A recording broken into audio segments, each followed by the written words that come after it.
एवढ्या मोठ्या पाण्यात वॉटर बाईक घेऊन मी काय करतोय तर व्हिडिओ पूर्ण बघा सांगतोय.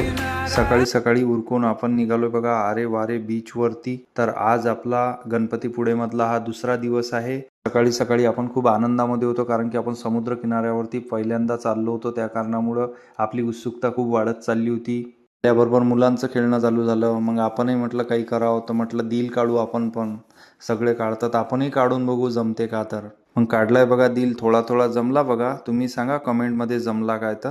मग श्रीराज म्हणत होता आपल्याला जायचं आहे, समुद्रामध्ये जायचं आहे, आपल्याला पळायचं आहे. तर मग त्याला पळवत नेलंय बघा.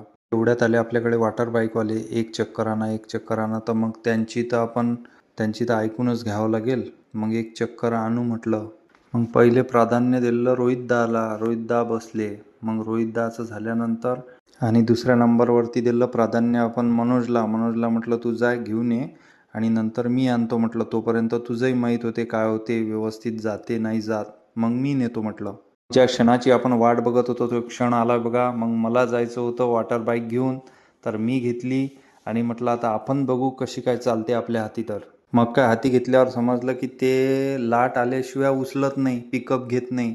तिला लाट पाहिजे. पहिले लाट येऊ द्या लागली, लाटेची वाट बघावं लागली. मग एकदा चालू झाली ना आणले सुखरूप वापस. मग जीवात जीव आला बघा. आपण तर वॉटर बाईक चालवली होती. मग श्रीराजचं राहिलं होतं तर श्रीराजला बसायचं होतं घोड्यावर तर त्याला बसवलं घोड्या. तिथून निघालो बघा आपण नाणीजला जाण्यासाठी. तिथे मठ आहे जगद्गुरू रामानंदाचार्य श्री स्वामी नरेंद्राचार्यजी महाराज. मठ पण खूप प्रशस्त आहे आणि आतमध्ये गेल्यानंतर समजलं की आपले गजानन महाराजांचाच प्रसाद आहे. त्यांना मंदिर वगैरे बघितलं, दर्शन घेतलं शांततेनं आणि तिथून जायचं होतं आपल्याला. अजून निघायचं होतं कोल्हापूरसाठी.